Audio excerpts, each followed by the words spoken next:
mostly the native language influence at home. But yes, they do ask us, and we do suggest books for them. We do tell the parents to monitor them.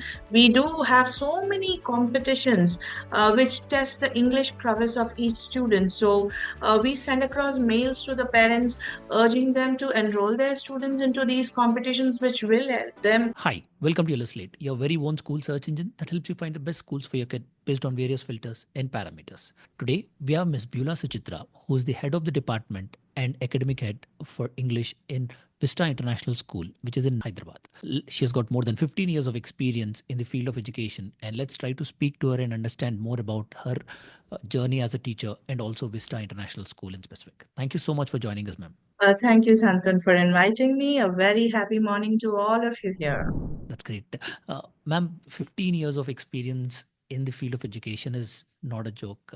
So, can you talk to us about your journey and how have you evolved as a teacher and how did times change and certain practices that you have seen evolving in the last 15 years? Yes, it's a beautiful journey, and I began 23 to be very precise. I began the journey 23 years ago, and the most beautiful thing is, most of the students who were a part of my very first few steps as a teacher are still in touch with me today, and I've also had the privilege to be a home teacher for their children.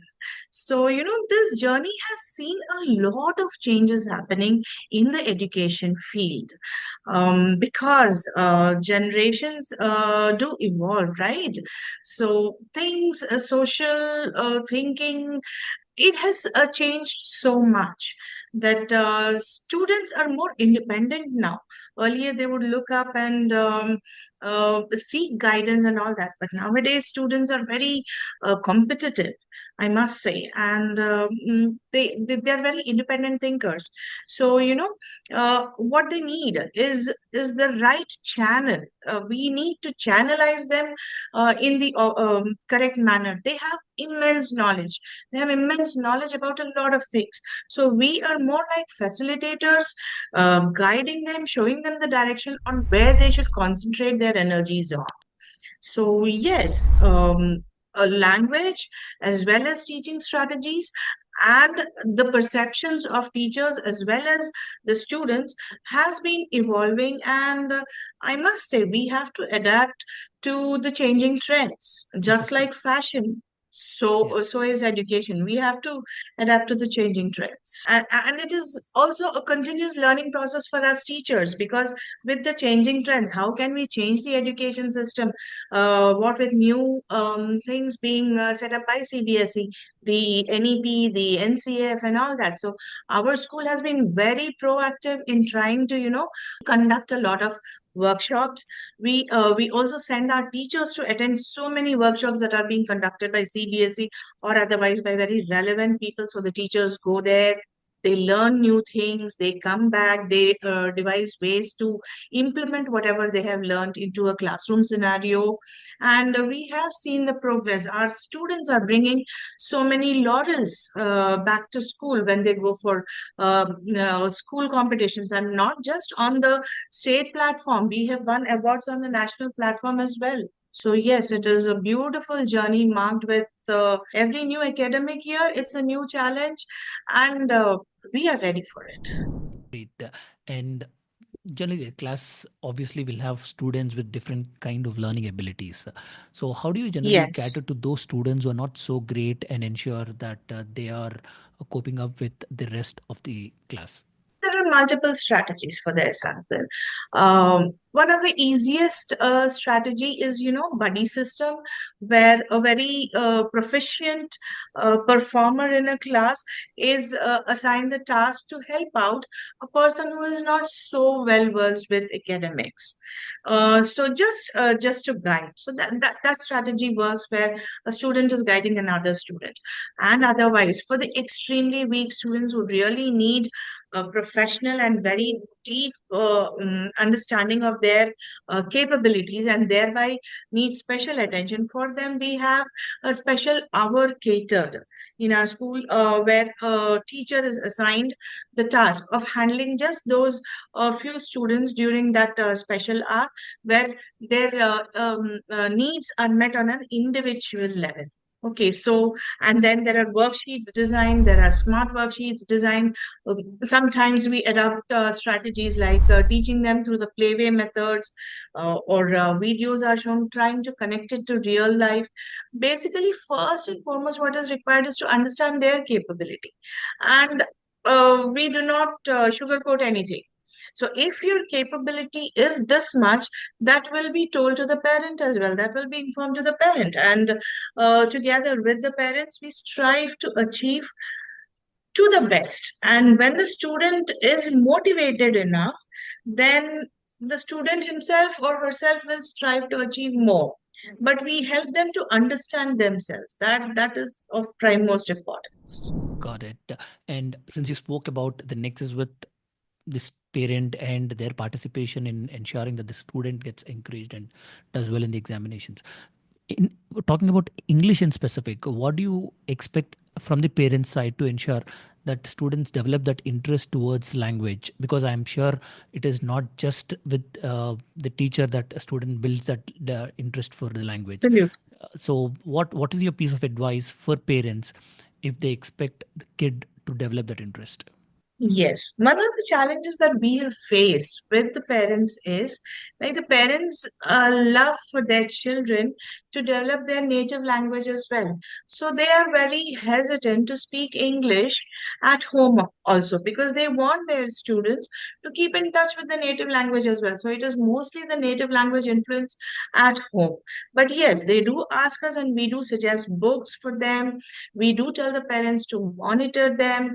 We do have so many competitions which test the English prowess of each student. So we send across mails to the parents urging them to enroll their students into these competitions, which will help them, and when they are not just with their peers here in school, but when they are going to an outside platform, outside of school, to other schools, they get exposure to the others as well. Or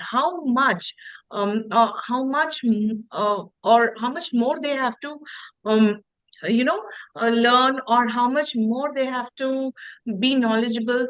They get more exposure, so they know what more needs to be done. So these kind of encouraging things is what is being done on our part Got it. to send the children. Got it. And the other thing that I'm a little curious about is how was evaluation taken place? Like especially for kids between their second standard to fifth standard, where they're just getting better at the comprehensions and understanding the language better. So how do you evaluate a student's performance or student's learning abilities at that stage of their life? Yes. At that stage, assessment as in terms of marks is very less. But what we do is it is a continuous evaluating process. Uh, a child is given turns to present something in the class. Based on their performance, then they are encouraged to present it in the assembly in front of the whole school.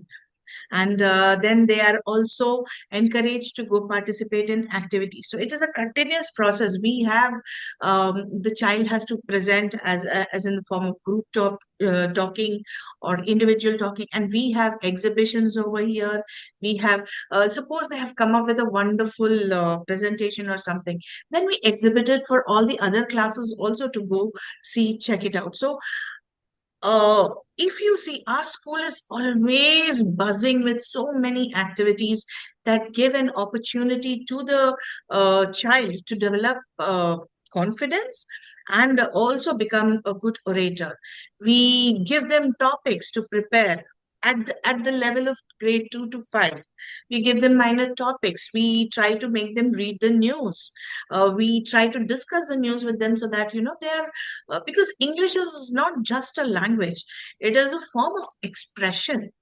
They have to be able to very confidently talk about their innermost thoughts, about Whether right or wrong, that doesn't matter.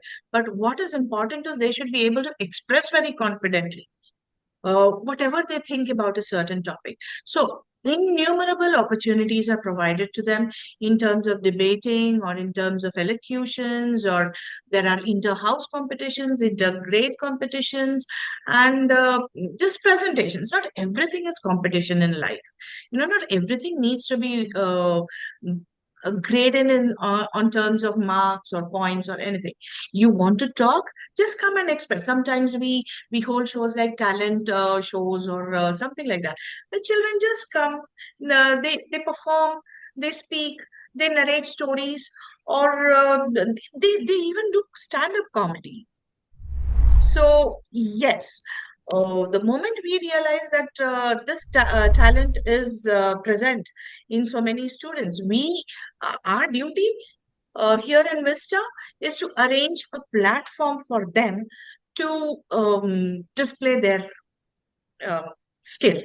Got it. So that is how we help them. And ma'am, with the advent of this LLMs, AI, and ChatGPT, I'm sure students' approach towards language, especially the writing skills, also will get affected. So, what is your piece of advice for students in specific who are using these ChatGPTs to produce content? Yes. So very recently, this problem started cropping up very recently with the um, entry of ChatGPT and everything. Yes, most of the answers they are taking it from ChatGPT and writing. But we try to talk to the students and motivate them that if they become dependent on ChatGPT, they will not be able to exercise their own thinking skills. They will not be tomorrow when they don't have access to ChatGPT or something. Where? How can they express their own thoughts when they become dependent on something? So we do keep talking and counseling to them, and we do keep telling them that they have to develop that skill. It's not a dependency that we are looking for. They have to develop their own skill. So the moment we know that these answers do not match the IQ level of the student, then we know we have a talk with them and then we tell them. And then, of course, many of them do confess that they have taken it from online or ChatGPT. And then we talk to them. At the max, to encourage them, what we do is probably if it is copied, then a mark or two will be reduced. But there is innumerable rewards when they do it personally. I mean, they do it on their own. So we reward them with appreciation in front of the whole school. We do speak of beautiful notebooks, well-maintained notebooks, well-maintained answers and everything. Their names are announced in the assembly. This is our form of motivation. This is how our school encourages more and more students. So their beautiful pieces of writing are sometimes read out in the assembly for everybody else. So they feel motivated. And then there is the newsletter, school newsletter, where we publish everything, their poems, their stories, whatever they write, we publish. The best ones are selected and published in the newsletter, in the magazine, and they are sometimes circulated to everybody in various forms. So we do motivate and encourage original stuff that students write um, on their own. That's So interesting. we have more and more students, and even in the class nowadays, what our teachers are doing is, giving them the key points, discussing the question and answers, giving them the key points, and one period is dedicated in the class itself to write the answers then and there. Because what happens is when we send them home, go complete the homework and come, ChatGPT comes into the picture.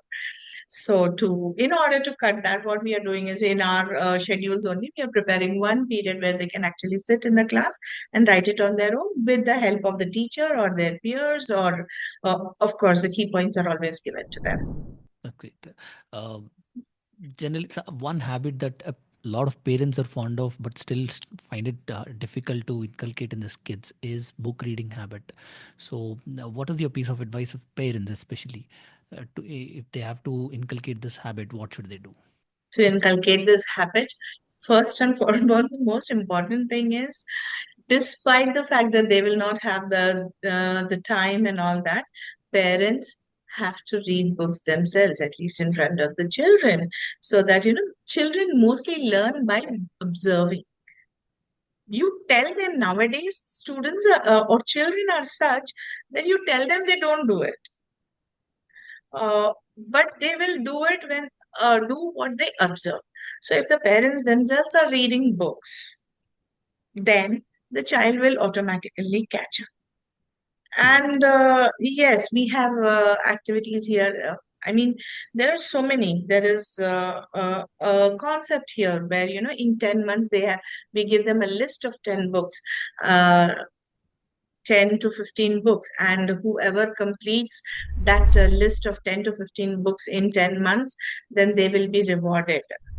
There are activities in the library, which the librarian also designs, and teachers also conduct quizzes. So many forms. Like I said, our school is always buzzing with some activity or the other, trying to make it very interesting for the student to learn. The child is curious to learn and do more. Our notice boards, you should have a look at our notice boards. They are such a beautiful um, area for to display their writing. They write. And we change the theme every month. The theme for the class notice board, and the notice boards are really huge. They're not some small panels set up outside the classroom. Huge notice boards for every class, and ample amount of space given for the student to express what he wants to. So they write, they put it up. There is a notice board inside the class. They do that even outside the class. There also they put up their writing skills and all that over there. Great. So innumerable platforms being provided to the student. That's so nice to hear, ma'am. Thank you so much for your time. Coming forward and sharing all these thoughts and opinions will certainly be of some help for parents who are looking for good schools. And on behalf of all those parents, thanks once again for your time, ma'am. Thank you, Santan. Thank you to Pleasure. all of you. Thank you for inviting me over. Thank you.